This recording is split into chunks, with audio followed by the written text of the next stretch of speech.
مارکسیسم و کمونیسم دو نظریه مرتبط با هم دیگه‌اند که توسط کارل مارکس و فردریش انگلس پایه‌گذاری شدند. این نظریه‌ها توی یکی از حوزه‌های اقتصادی و سیاسی و اجتماعی بحث‌های گسترده‌ای رو به خودشون اختصاص دادن و نقش مهمی رو توی تحولات اجتماعی قرن 19 و 20 ایفا کردن. این در حالی بودش که این دو اصطلاح اغلب به جای یکدیگر استفاده میشن و تفاوت‌های اساسی بین اونها وجود داره که نادیده گرفته میشن. برای درک مفهوم بهتر اونها بهتره که نظریه رو به صورت دقیق بدونیم. حتما برای دیدن ادامه ویدیو مطمئن بشید که ویدیو رو لایک کردید و کانال رو سابسکرایب کردید. با گذاشتن کامنت هم که خب قاعدتاً از ما حمایت میکنید و ما انرژی بیشتری برای توضیح پیدا میکنیم. خب پس بریم سراغ ویدیو.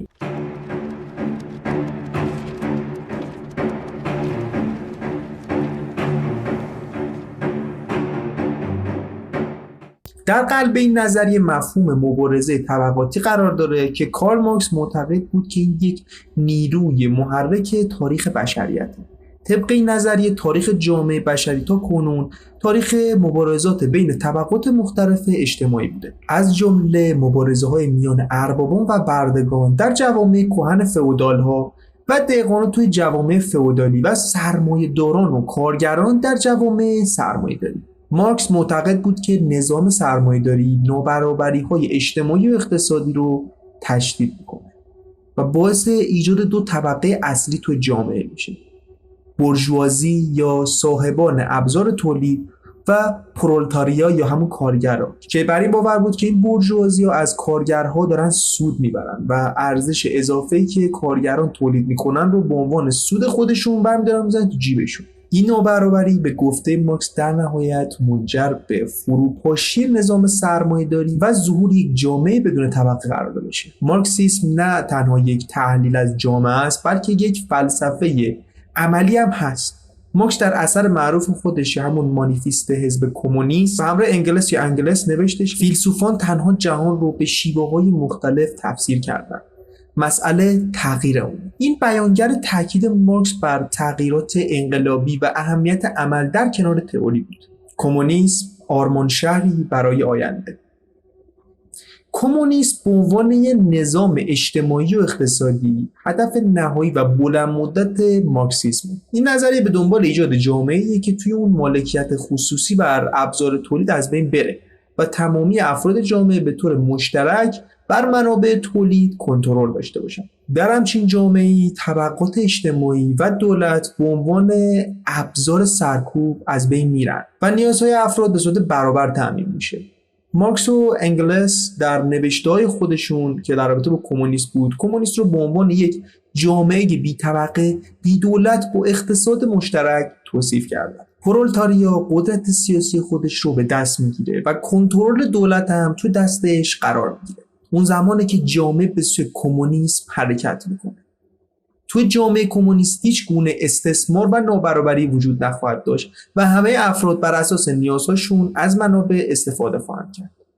از هر کس به اندازه توانش و به هر اندازه به کسی که نیاز داره و نیازشه استفاده میکنه. خب حالا میرسیم به یه نکته خیلی مهم که تا اینجای کار اگر نفهمیده باشین، تفاوت اصلی مارکسیسم و کمونیسم چیه و چرا دارن ازش استفاده میکنن و دقیقاً تفاوتشون چیه. اگرچه که خود مارکسیسم و کمونیسم به طور تنگاتنگی با هم دیگه ارتباط دارن، اما خب تفاوتایی هم بین این دوتا وجود داره دیگه. یک، ماهیت نظری و عملی. مارکسیسم بیشتر به عنوان یه نظریه یا چارچوب فکریه. در اصل این چارچوب فکری برای تحلیل جامعه، تاریخ و اقتصاد هم شناخته میشه. این نظریه پایه‌های تحلیلی لازم برای درک روابط طبقات و تحولات تاریخی رو فراهم میکنه و در مقابل کمونیسم به عنوان یه هدف نهایی و عملی به عنوان مارکسیسم مطرح میشه، یه جامعه‌ای بدون طبقات و استثمار. دو، وضعیت بندی. مارکسیسم میتونه به عنوان یه نظریه جاری و پویا مطرح بشه. این نظریه میتونه برای تحلیل و تغییرات در هر جامعه‌ای در هر دوره‌ای مورد استفاده قرار بگیره، در حالی که کمونیسم به عنوان یک وضعیت آرمانی و نهایی تصور میشه که پس از اون مرحله مختلف مبارزه طبقاتی اتفاق میفته و دیکتاتوری پرولتاریا به دست میاد. حالا دقیقاً این دیکتاتوری چی هست؟ دیکتاتوری پرولتاریا. در واقع این دیکتاتوری زمانیه که قدرت دست کارگر باشه و ساختارهای سرمایه‌داری رو از بین به صورت کامل ببره. مارکسیسم این مرحله رو به عنوان یک ضرورت تاریخی میاد تحلیلش میکنه. این در حالیه که کمونیسم به عنوان یک وضعیت نهایی بعد از دوره اون تصور میشه. 4. تمرکز بر تحلیل یا عمل. مارکسیسم بیشتر به عنوان یک ابزار تحلیلی برای فهم و نقد سرمایه‌داری و روابط اجتماعی اون مطرح میشه. این در حالیه که کمونیست بیشتر به عنوان هدف عملی و آینده نگرانه مطرح میشه. این هدف میتونه به عنوان یک آرمان و انگیزه برای جنبش‌های انقلابی عمل بکنه. اگر به طور کلی بخوام این موضوعات رو براتون دسته‌بندی بکنم و جمع‌بندیشون بکنم کنار هم دیگه، میرسیم به یک بخش کوتاه آخر داستان که ته‌بندی تمام این جریانات. مارکسیسم و کمونیسم دو تا مفهوم مرتبط اما با هم دیگه متفاوتن. مارکسیسم به عنوان یک نظریه اجتماعی و اقتصادی به تحلیل نظام سرمایه‌داری و تضادهای اون می‌پردازه و در از پیش بینی می‌کنه که این نظریه در نهایت به فروپاشی و جایگزینی یک جامعه‌ای که بی طبقه است و دیگه کارگری توش به اون صورت وجود نداره، یعنی در اصل کارگرا میشن اوستای کار، بهش میگن مارکسیسم.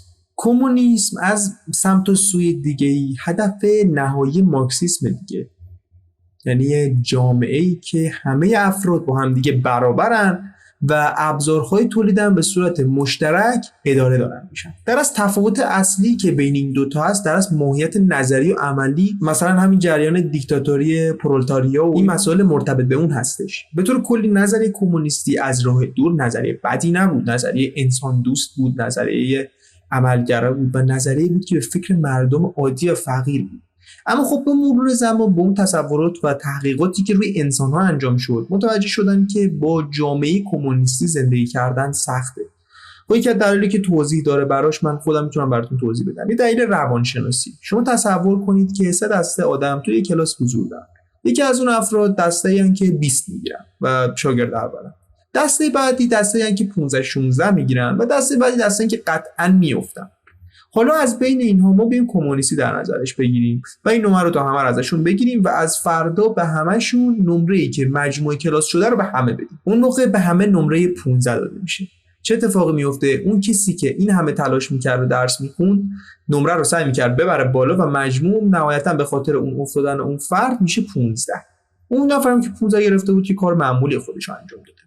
اما بعد از یه مدتی اون نفری که 15 شده بود نگاه میکرد به بالا، میگفتش که این که داره سگداشو میزنه و 20 داره میشه، پس منم دیگه تلاش نمیکنم. این نهایت دوباره ما رو 15 میکشونه و تلاش خودش رو کم میکنه. اون کسی هم که افتاده بودم دوباره همین برنامه رو ادامه میده و اون نفری هم که 20 شده بود میگه خب چه ارزشی داره که من بخوام دوباره تلاش بکنم، پس اونم ول میکرد و در نهایت نم این به سطحی میرسید که نمرهشون دیگه از 15 میرسید به زیر 10 و اینا نم سقوط میکردن و این مشکلی بودش که توی انسان‌ها سر کمونیسم به وجود اومد. کاری که مردم لذت نمیبرد از اون برابریه. یه جوری گاهی وقتا باید اون انگیزه وجود داشته باشه برای کار کردن و ادامه دادن و این چیزی بودش که باعث شد که کمونیسم به مشکل بخوره. خلاصه بگذاریم.